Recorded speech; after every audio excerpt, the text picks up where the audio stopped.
Beautiful ladies and gentlemen, welcome back to my channel. இப்போ நீங்க பார்க்க போற 10 சென்டென்ஸ்மே ரொம்ப ஈஸியா புரிஞ்சிக்கிற மாதிரி தான் இருக்கு. சோ இது வந்து உங்களுக்கு கண்டிப்பா யூஸ்ஃபுல்லா இருக்கும். If you are watching my video for the first time, don't forget to subscribe and click on the bell icon. Then you will be notified for my upcoming videos. Now let's go to start the today videos. These 10 sentences very easy to learn. Okay? இன்னைக்கு நம்ம அந்த 10 சென்டென்ஸும் பார்க்கலாம். இப்போ first sentence, சூடா ஒரு cup coffee கொண்டா இல்லை சூடா ஒரு கப் டீ கொண்டு வா அப்படிங்கிறத நம்ம எப்படி இங்கிலீஷில் சொல்லலாம் அப்படிங்கிறத பார்க்கலாம். சூடா ஒரு கப் டீ கொண்டு வா, இதை எப்படி சொல்கிறது? ஒரு கப் டீ, அப்போ ஏ கப் ஆஃப் டீ. ஓகேங்களா? அப்போ ஒரு கப் டீ வந்து எப்படி வந்துடும்? ஏ கப் ஆஃப் டீன்னு வந்துடும். அப்போ கொண்டு வா அப்படிங்கும்போது ப்ரிங். ஓகே, இப்போ நம்ம ஜாயின் பண்ணலாம்ங்களா? ஓகே. அப்போ இதை நம்ம எப்படி சொல்லலாம்? Bring a cup of hot tea. ஏன்னா நம்ம சூடால கேட்டிருக்கோம், அதனால் ஹாட் கொஞ்சம் அடிஷ்னலாக சேர்த்துக்கணும். ஓகேங்களா? இப்போது எப்படி சொல்கிறது? Bring a cup of hot tea, அவ்வளோதான். சரிங்களா? அப்போ ஃபஸ்ட்டு சென்டென்ஸ் என்ன? சூடாக ஒரு கப் டீ கொண்டு வா அப்படிங்கிறதுக்கு என்ன அர்த்தம்? எப்படி நம்ம சொல்லணும்? Bring a cup of hot tea, அவ்வளோதான். இப்போது நம்ம நெக்ஸ்ட் சென்டென்ஸ் பார்க்கலாம். செகண்ட் சென்டென்ஸ் என்ன அப்படின்னா, டீயை வந்து வச்சாச்சு, அடுத்து நம்ம என்ன சொல்லுவோம்? உங்கள் டீ ஆறிக்கிட்டே இருக்குது அப்படி சொல்லுவோம் இல்லையா? சீக்கிரம் குடிங்க, உங்கள் டீ ஆறிக்கொண்டே இருக்கிறது. ஓகே, இதை நம்ம எப்படி சொல்லலாம்? உங்கள் டீ ஆறிக்கொண்டே இருக்கிறது அப்படிங்கிறத என்னது? Your tea is getting cold. அதாவது என்னது? கோல்டுனா என்னது? ஆறிக்கிட்டே இருக்குது, அதாவது கொஞ்சம் குளிர்ச்சியாகி கொண்டே இருக்கிறது, அதைத்தான் your tea is getting cold. ஓகேங்களா? இப்போது தேர்ட் சென்டென்ஸ், நான் விருந்துக்கு போகணும். அதாவது நான் விருந்திற்கு போகணும், இதை நம்ம எப்படி சொல்கிறது? விருந்து அப்படின்னா என்ன வந்துடும்? பார்ட்டி. ஓகே, போகணும் அப்படின்னால என்னது? To, go to. அப்போ இந்த சென்டென்ஸை நம்ம எப்படி ஃபார்ம் பண்ணணும்? I have to go to a party. நான் ஒரு பார்ட்டிக்கு, அதாவது நான் ஒரு விருந்திற்கு போக வேண்டும், அதுதான் I have to go to a party. சரிங்களா?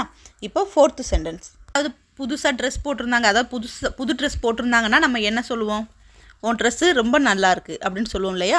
உன்னுடைய ஆடை, அதாவது உன் ஆடை ரொம்ப நல்லா இருக்குது, இதை நம்ம எப்படி சொல்லலாம்? இது ரொம்ப சிம்பிள் தான். என்னது? உன் ஆடை அப்படிங்கும்போது யுவர் ட்ரெஸ் ரொம்ப நல்லா இருக்குது அப்படின்னா வெரி குட். அப்புறம் ஜாயின் பண்ணுறது your dress is very good. Your dress is very good. Very குட்னு சொல்லலாம், வெரி நைஸ்ன்னு சொல்லலாம், என்ன இல்லை your dress is so gorgeous அந்த மாதிரியும் சொல்லுவாங்க. அடுத்து ஃபிஃப்த்து சென்டென்ஸ் வந்து இப்போ அந்த ட்ரெஸ்ஸு ரொம்ப சாஃப்டாக இருக்குது, அதாவது மிருதுவாக இருக்குது, அதை நம்ம எப்படி சொல்லலாம்? இந்த துணி மிருதுவாக இருக்கிறது. இது எப்படி சொல்கிறது? இந்த துணி, அப்போ திஸ் கிளாத். மிருதுவானா சாஃப்டா. ஓகே, அது அப்படியே சொல்லணும், அவ்வளோதான். This cloth is very soft. Okay, this cloth is very soft. அடுத்ததாக சிக்ஸ்த்து சென்டென்ஸ் என்ன அப்படின்னா, ட்ரெஸ்ஸை மாற்றிட்டு வரேன் அப்படின்னு சொல்லுவாங்க, அதாவது என் ஆடையை மாற்றிக்கொண்டு வருகிறேன் அப்படிங்கிறத நம்ம இங்கிலீஷில் எப்படி சொல்கிறது அப்படின்னா என்னது? Change my dress. ஓகே, அப்போ இதை நம்ம ஃபார்ம் பண்ணும்போது எப்படி பண்ணணும் அப்படின்னா, நான் சேஞ்ச் பண்ணிவிட்டு வந்துடுறேன் அப்படின்னா அப்போ ஃப்யூச்சரில் சொல்லணும். சரிங்களா? அப்போ ஃப்யூச்சருக்கு என்ன வந்துடும்? Will. Okay, I will come after changing my dress. Okay, I will come after changing my dress. நான் ட்ரெஸ்ஸை மாற்றிட்டு அதுக்கப்புறம் வந்துடுறேன், அதுதான் I will come after changing my dress. ஓகேங்களா? இந்த ஆக்சிலரி வேர்ப்ஸ் எல்லாம் இருக்குது இல்லையா?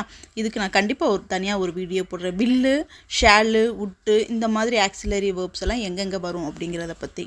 சரிங்களா? இப்போ நம்ம நெக்ஸ்ட் சென்டென்ஸ் பார்க்கலாம். 7th one, உனக்காக இந்த சேலை. ஓகே, உனக்காக இந்த சேலை, அதாவது சேரீ. ஓகே, இதை நம்ம எப்படி ஃபார்ம் பண்ணணும்? This sari is for you. இந்த சாரீ உனக்காக. Okay, this sari is for you. Okay, இப்போ நம்ம 8th சென்டென்ஸ் பார்க்கலாம். யாராவது ஐடென்டிஃபை பண்ணணும் அப்படின்னா நம்ம என்ன செய்வோம்? அவங்க என்ன கலரில் ட்ரெஸ் போட்டிருக்காங்களோ அந்த கலர் ட்ரெஸ் சொல்லுவோம். அதே மாதிரி தான் இப்போது அவன் நீல கலர் சீருடை அணிந்திருந்தான். ஓகே, அவன் நீல கலர் சீருடை அணிந்திருந்தான். அதை நம்ம எப்படி சொல்லலாம்? நீல கலர் சீருடை அப்படின்னா என்னது? Blue uniform. Okay, blue uniform. அப்போ அவனுங்கும்போது நம்ம என்ன வரணும்? எப்பயும் போல் ஹீ ஸ்டார்டிங்கில் வந்துடணும். சப்ஜெக்ட் வந்து என்ன வந்துடும்? ஹீ. அப்போ he was in a blue colour uniform. Okay, he was in a blue uniform அப்படின்னு சொல்லலாம். சரிங்களா? இப்போது நம்ம அடுத்து பார்க்க போகிறது 9th சென்டென்ஸ், எங்கள் கிராமம் மதுரையில் இருக்கிறது. எங்கள் கிராமம் மதுரையில் இருக்கிறது. இதை எப்படி சொல்லலாம்? கிராமம்னாலே எங்கள் கிராமம் அப்படின்னாலே என்னது? அவர் வில்லேஜ். ஓகே, எங்கள் கிராமம்னா அவர் வில்லேஜ். மதுரையில் இருக்கிறது அப்படின்னா மதுரை டிஸ்ட்ரிக்ட் அந்த மாதிரி சொல்லிடலாம். இப்போ நம்ம அதை அப்படியே ஜாயின் பண்ணுறது எப்படி அப்படின்னா our village is in Madurai district. Okay, our village is in Madurai district. ஓகேங்களா? இப்போது நம்ம லாஸ்ட் சென்டென்ஸ் பார்க்கலாம். 10th ஒன் பார்க்கலாம். எனக்கு இந்த கிராமம் ரொம்ப பிடிச்சிருக்கு. ஓகே, எனக்கு இந்த கிராமம் ரொம்ப பிடிச்சிருக்கு. இதை எப்படி சொல்லலாம்? இந்த கிராமம்னால என்ன வந்துடும்? This village. ஓகே, ரொம்ப பிடிச்சிருக்கு என்னது? Like very much. ஓகேங்களா? இப்போ நம்ம ஜாயின் பண்ணணும். எனக்கு இந்த கிராமம் ரொம்ப பிடிச்சிருக்கு. I like this village very much. ஓகேங்களா? I like this village very much. Okay, இப்போ நம்ம 10 சென்டென்ஸையும் பார்த்தாச்சு. இப்போது உங்களுக்கான ஒரு சென்டென்ஸ். என்னால் கண்ணாடி உடைந்து விட்டது. என்னால் கண்ணாடி உடைந்து விட்டது. இதை நம்ம இங்கிலீஷில் எப்படி சொல்லலாம் அப்படிங்கிறத நீங்கள் என்னுடைய கமெண்ட் பாக்ஸில் சொல்லுங்கள்.